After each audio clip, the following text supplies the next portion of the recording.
No sé quiénes son los que regresaron del espacio, pero no son los astronautas que enviamos a la misión.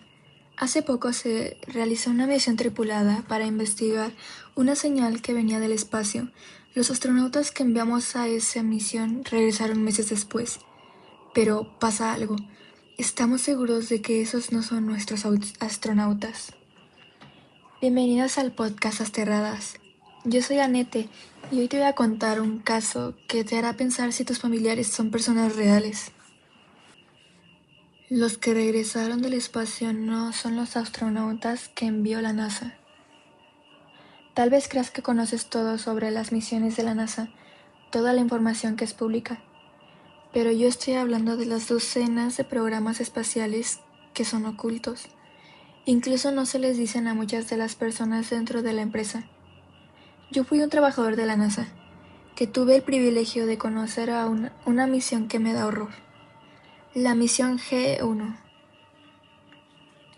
Los proyectos de la NASA que aparecen en los medios son considerados de bajo riesgo. Las expediciones de la Luna y a Marte son las que tienen mayor prioridad, pero es lo que se considera seguro para que las personas sepan. Hay misiones que son en verdad clasificadas, por ejemplo, algunas que están destinadas a llevar a la humanidad hacia planetas lejos del sistema solar, o naves espaciales que pueden llegar lejísimos, más allá de lo que la tecnología humana que conoces podría lograr. Somos capaces de cosas que te dejarían asombrado. La nave espacial GE-1 fue lanzada el miércoles 25 de enero del 2023. Navegó más allá de nuestro sistema solar. Esta nave estaba persiguiendo una señal que recorría la Vía Láctea. No era una transmisión que nosotros entendiéramos, era más bien una frecuencia. La llamamos frecuencia 784A. La primera vez que escuchamos esa intercepción de la señal, todos entramos en histeria. Esto ocurrió el 29 de octubre del 2022. Debido al constante movimiento de 784A, la frecuencia despertó intriga en los trabajadores. Respecto a la naturaleza de la señal, cada empleado tenía una hipótesis diferente de lo que podría ser. Fue un momento verdaderamente emocionante, y las cosas alcanzaron su punto más alto cuando la nave GE-1 se lanzó unos meses después. Los empleados no comían ni dormían. Pasaban sus horas de descanso compartiendo ideas sobre la misteriosa transmisión que venía del espacio. Durante un poco más de una semana, la nave trató de llegar hasta donde era emitida esa señal. Pero el 2 de febrero del 2023 pasó algo. El circuito de la nave comenzó a fallar. Supuestamente se sobrecargó. Ese día la G1 dejó de dar señales. Una semana después, el 9 de febrero, la nave espacial regresó. El jefe del proyecto, el Dr. Parker, hizo una llamada a la G1, preguntando qué había pasado, ya que perdieron la comunicación 7 días. El comandante Irving, que iba dentro de la nave, respondió que todos los demás sistemas estaban bien y dijo que la misión iba perfecto. Yo noté que el Dr. Parker parecía nervioso por el comportamiento despreocupado del comandante. ¿Cómo era posible que llevaran 7 días sin contacto? Que la G1 hubiera desaparecido de nuestro lado. Se le preguntó al comandante Irwin si tenía algún informe del estado de la emisión. Algo que pudiera explicar cómo pudieron comunicarse.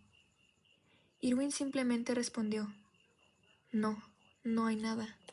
Luego Irwin informó que en cuanto a la frecuencia 784A, habían llegado al punto de transmisión de la señal, y no había nada. Dijo que habían recopilado tantos datos como pudieron, pero no encontraron nada extraño. Así que solicitó autorización para regresar a la Tierra. El Dr. Parker parecía decepcionado. Él creía que iban a encontrar algo impactante al llegar a la ubicación, pero aún así autorizó el regreso a la Tierra. Esa nave atravesaba el espacio a una velocidad increíble. Los astronautas regresaron a casa en cuestión de días. La nave aterrizaba silenciosamente en un sitio no oficial de la NASA, el miércoles 15 de febrero del 2023. La tripulación de la G1 salió. La familia de los tripulantes y los pocos que sabíamos sobre esta misión aplaudimos su llegada. Los 3 astronautas que supuestamente salieron de la nave espacial eran Tim Irwin, Gianna Tynes y Matthias Auslund. Pero, ¿por qué digo supuestamente? Pues al principio no tuvimos motivos para creer otra cosa. Reconocimos las 3 caras, las 3 voces, las 3 mentes brillantes. Sin embargo, no tardó en que pequeños detalles se comenzaran a notar. Escuché algo desconcertante. Tim Irwin hablaba con su esposa Melissa en la sala de descanso. Ellos tenían una conversación, cuando de repente él la llamó Melody. Ella, al creer que su esposo tenía otra mujer, le preguntó quién era Melody, a lo que Irwin solo dijo que se confundió debido a las de la NASA. Pero el tono de su voz sonó muy diferente. A Melissa no la vi muy convencida con esa respuesta, como si algo raro estuviera ocurriendo. Al escuchar eso yo me reí, pero mientras caminaba sentí lo mismo que Melissa. Algo no estaba del todo bien con el comportamiento de Irwin. No era simplemente un cerebro con poco sueño por la misión. Yo lo sabía, y ella lo sabía también. La voz del comandante cambió cuando su esposa lo confrontó. Ya no sonaba como el astronauta. Después de eso no pasó mucho. Todo el equipo aún estaba recuperándose del estrés que nos dieron esos 7 días donde se perdió la comunicación con la nave. Ah, y también hay otra cosa que vale la pena mencionar del día del regreso de la G1. Uno de mis compañeros de trabajo afirmó haber encontrado a Gianna sola en un pasillo, mirando fijamente a una puerta del baño, sin entrar, sin moverse. Seguro fue por no haber dormido bien, pensé, aunque un año después esa explicación ya no tuvo sentido. El miércoles 31 de enero del 2024, un objeto no identificado entró en la atmósfera de la Tierra, cayendo al Océano Pacífico. Esto solo lo supo la NASA porque el objeto utilizaba tecnología avanzada de camuflaje, aunque no emitía ninguna señal. Inmediatamente llevaron a un equipo de recuperación al sitio oceánico. Eso fue todo lo que sucedió hasta que el Dr. Parker tocó la puerta de mi casa. Él me explicó que yo era una de las pocas personas que había estado involucrado en el proyecto y que necesitaba que lo acompañara, ya que había ocurrido algo. Yo no entendía. Esa misión había terminado hace un año. ¿Qué había pasado para que el Dr. Parker fuera por mí hasta mi casa? Llegamos hasta la sala de control, donde estaba todo el equipo ya que había sido parte de la misión. En los informes había algo. Se determinó que ese objeto que cayó en el océano no era algo extraterrestre. En el fondo del océano, a miles de metros bajo la superficie del agua, la NASA encontró la nave espacial G1. El Dr. Parker tampoco entendía qué había pasado, pero necesitaban mi ayuda. Se suponía que la nave G1 que aterrizó hace un año estaba en un almacén. El doctor me dijo que efectivamente estaba en el almacén, pero también estaba en el fondo del Océano Pacífico, a unos 5.000 metros de la costa este. Claramente no entendíamos nada. El doctor me dijo que me tomara un tiempo para procesarlo y que él tampoco lo había podido asimilar. Después de unos minutos en silencio, finalmente hice una pregunta que no me pareció del todo tonta. Le pregunté si era exactamente la misma nave espacial, idéntica en todos los sentidos, la que habíamos mandado nosotros. El doctor dijo que sí, y a la vez no. Pero había otra cosa rara. El equipo de recuperación aún no había explorado la nave, pero se detectó un movimiento dentro de ella.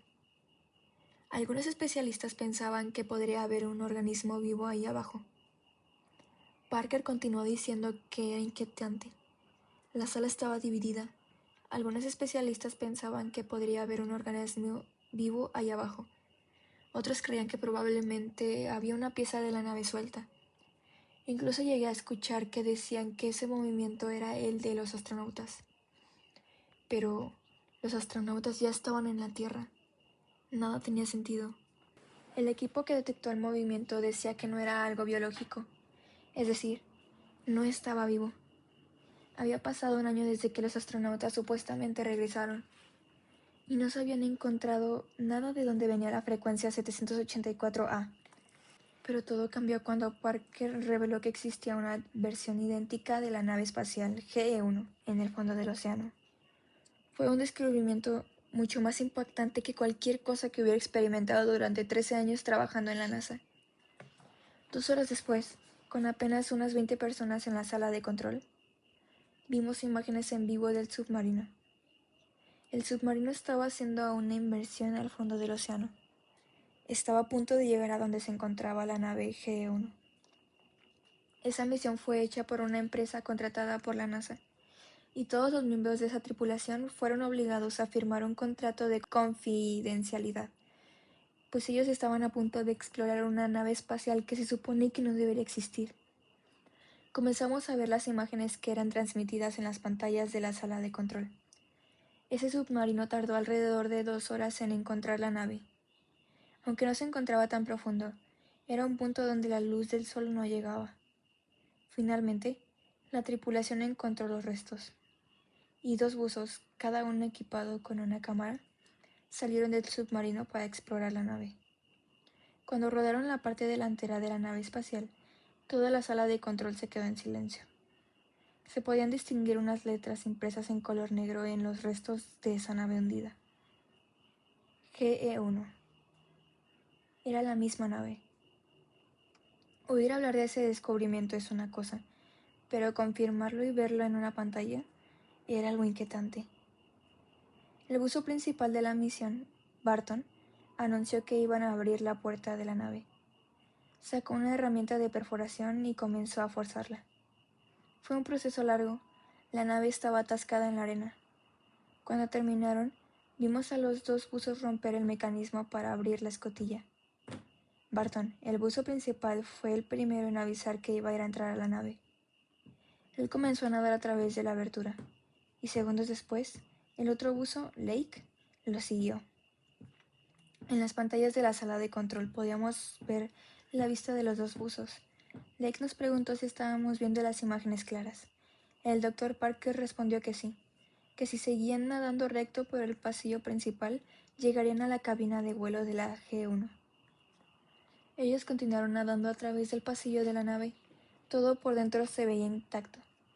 No se veía nada dañado, ningún rastro de sangre, ningún rastro de un posible incendio.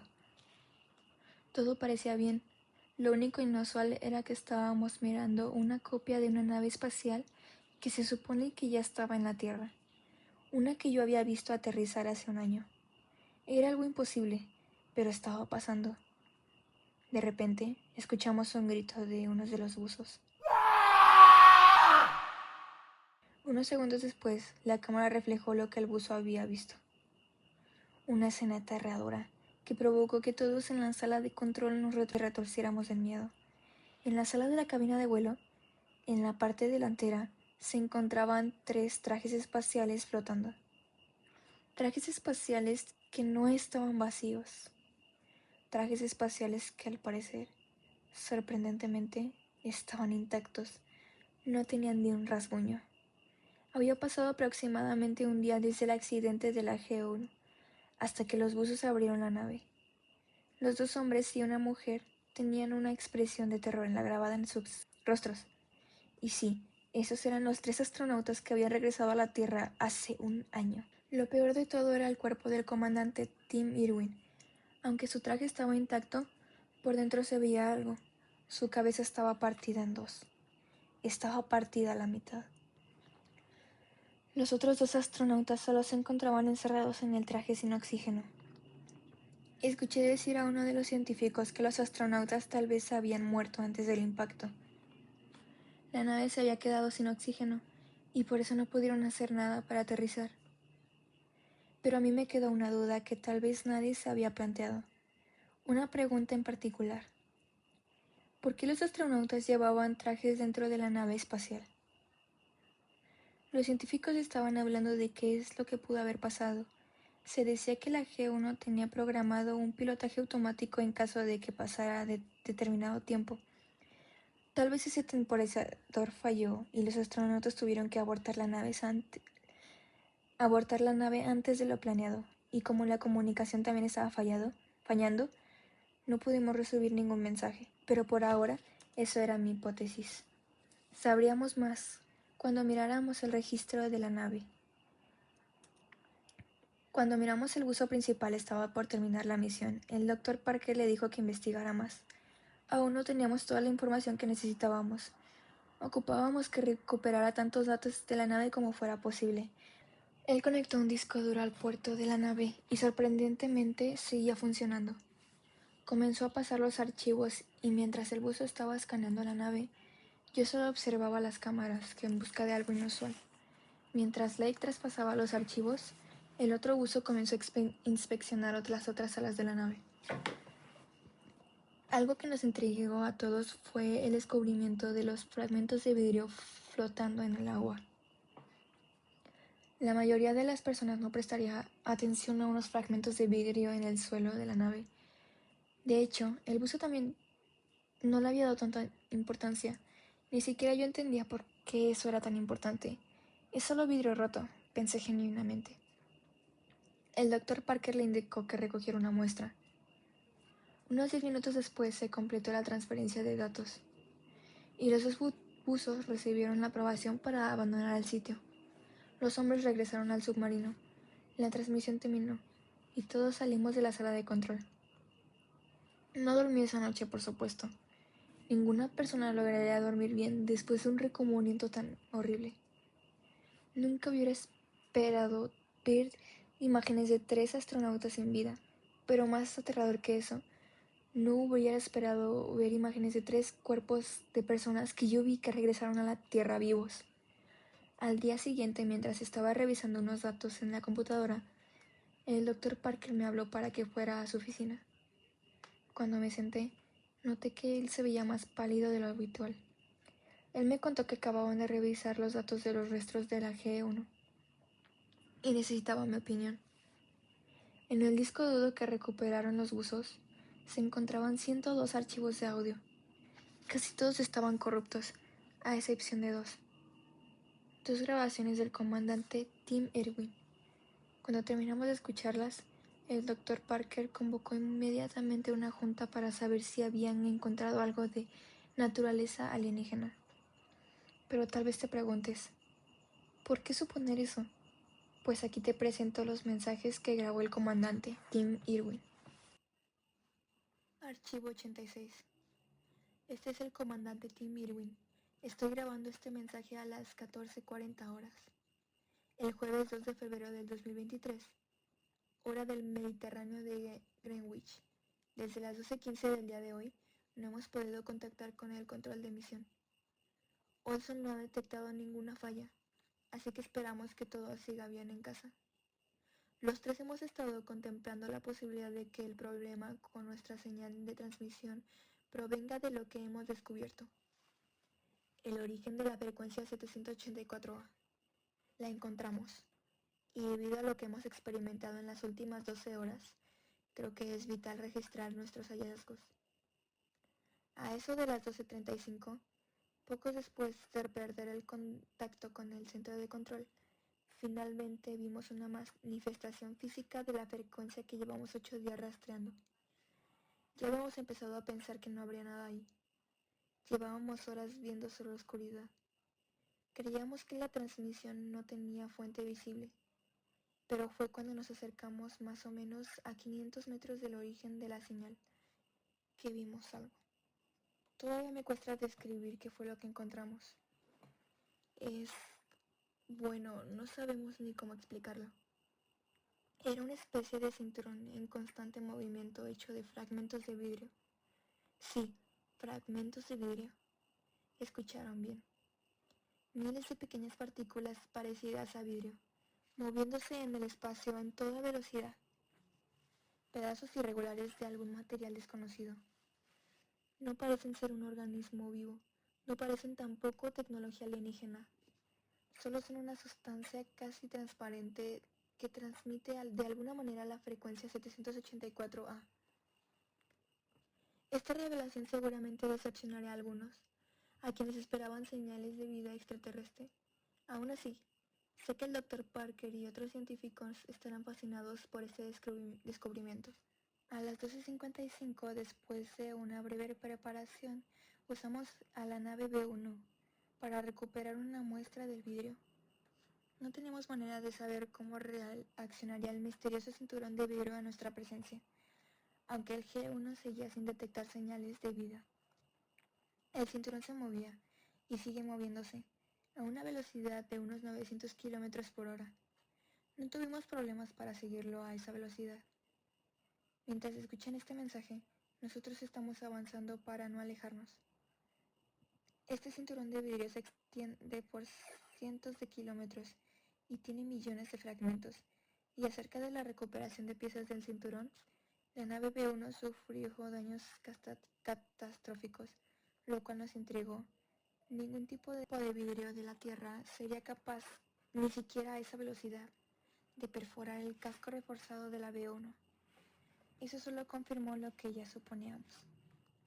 Eso no es vidrio, no es ningún material que nosotros conozcamos. Al darnos cuenta de eso, supimos que teníamos que recuperar una muestra, sin importar el daño a la B1. La pequeña nave solo logró recolectar un puñado de fragmentos, pero creo que con eso es suficiente. Enviaré los registros de datos tan pronto como se arregle la comunicación. La nave B1 quedó casi destruida por el cinturón. Afortunadamente, nuestra nave, la G1, se encuentra intacta. Solo que ya no podemos recolectar más muestras. 1:30 p.m. Una hora después de la doctora Guiana examinó los 7 fragmentos recuperados por la B1 en su laboratorio. Nos pidió a Olson y a mí que usáramos equipo de protección antes de entrar, ya que no tenía idea de qué era lo que habíamos encontrado. Sabemos que sea lo que sea que hemos recuperado, no se parece en nada que la humanidad haya visto. La doctora confirmó alrededor de las 2:30 p.m. lo que habíamos visto en los datos de la G1. Los fragmentos no tienen material orgánica. Cada pieza está compuesta por un material que no existe en la Tierra, ni en ningún otro planeta que hayamos explorado. Poco antes de comenzar esta grabación, Olson se puso algo nervioso. Nos dijo a Dennis y a mí que vio a uno de esos fragmentos agrandarse, o moverse de alguna manera. Probablemente solo fue un efecto de la luz. Dennis lo tomó en serio, pero no encontró evidencia de algún cambio en el material. Yo sugerí que instaláramos cámaras para grabar el laboratorio. Eso asegurará que no nos perdamos de nada. Enviaré todo al control de emisión tan pronto como arreglemos el transmisor. Aunque no hemos podido encontrar qué es lo que provoca la falla. Es muy extraño. En fin, seguiré registrando actualizaciones diarias. Por ahora, los tres necesitamos descansar. Ha sido un día histórico, pero estamos agotados. Este es el comandante Tim Irwin. Archivo de audio 86. Terminando la grabación a las 2:50 p.m. Acabábamos de escuchar el archivo 86, pero aún no había una otra grabación, la número 99. Eso quería decir que había 2 archivos entre una grabación y la otra. Pero esos 12 archivos estaban corruptos, además de que había otros 3 más, después del 99, que tampoco podían escucharse. A nosotros no nos interesaban los primeros 85 archivos, pero las grabaciones del 86 a la 102 detalló lo que sucedía después de que la nave perdiera el contacto con nosotros. Archivo 99. Aquí Irwin. Archivo 99. Desde las últimas grabaciones, las cosas han cambiado. Todo se acabó. Seguramente me voy a perder en el espacio. Bueno, espero que alguien me escuche. Aún hay una última opción. El protocolo de retorno. No soy ingeniero, pero recuerdo a Olson hablando de eso. Si el G1 regresa a la Tierra, espero que estas grabaciones tengan sentido para quien las escuche, ya que para mí nada de esto lo tiene. Diane era la única que podía entenderlo, pero ya se fue. Murió hace unas horas. Es martes 7 de febrero, 10:30 p.m. Soy el único miembro sobreviviente de la tripulación del G1. Todo comenzó con un acto imprudente. Debimos haber dado la vuelta cuando vimos una nave afuera de la ventana. Sigue ahí. La estoy viendo ahora mismo mientras grabo este archivo. La GE-1, una versión idéntica a nuestra nave, se encuentra quieta en medio del cinturón de cristales. Es raro. Parece que la corriente de vidrio no le hace nada. ¿Sabes qué? Quiero corregir lo dicho. Debimos habernos dado la vuelta en cuando perdimos contacto con la Tierra. Todo sobre el cinturón de cristales estaba mal, pero nos daba tanta curiosidad que decidimos continuar. La idea de Olson fue inteligente, pero no lo suficiente. Él vio cómo el brazo de nuestra nave se destrozó al recoger una muestra de cristal, pero nos dijo que los fragmentos no eran tan peligrosos fuera del flujo principal, así que podíamos examinar la muestra en el laboratorio. Creíamos que solo era una pieza de cristal. Quisimos creerle, pero hicimos lo que él pensó que era lo correcto. Fue horrible, ya lo escucharon. No necesitan que se los repita. Todavía escucho los gritos de mis compañeros retumbando en mis oídos. La forma en que aquello les cortó la piel y luego desapareció. El fragmento desapareció después de destrozarle el rostro. Fue tan rápido, tan inquietantemente rápido. Esa imagen jamás saldrá de mi mente. Un fragmento afilado atravesando a mi compañero, rompiendo las leyes de la física, cortando la cara como si esa cosa estuviera siendo manejada por alguien, pero solo era un pedazo de vidrio. Cuando vi eso, cerré el laboratorio con llave, aunque creo que no será suficiente de verdad. Si esa cosa pudo cortar con facilidad a mi compañero, seguramente atravesará la puerta. Pero cuando cerré el laboratorio, fue que vi la copia de nuestra nave. Pero hay algo en esa nave que está a unos 100 metros de nosotros. Detrás de las ventanas hay movimientos. Hay personas dentro. Dios mío, los veo claramente, pero ellos se murieron. Olson y Dianes están muertos. Sus cuerpos están en la sala de control.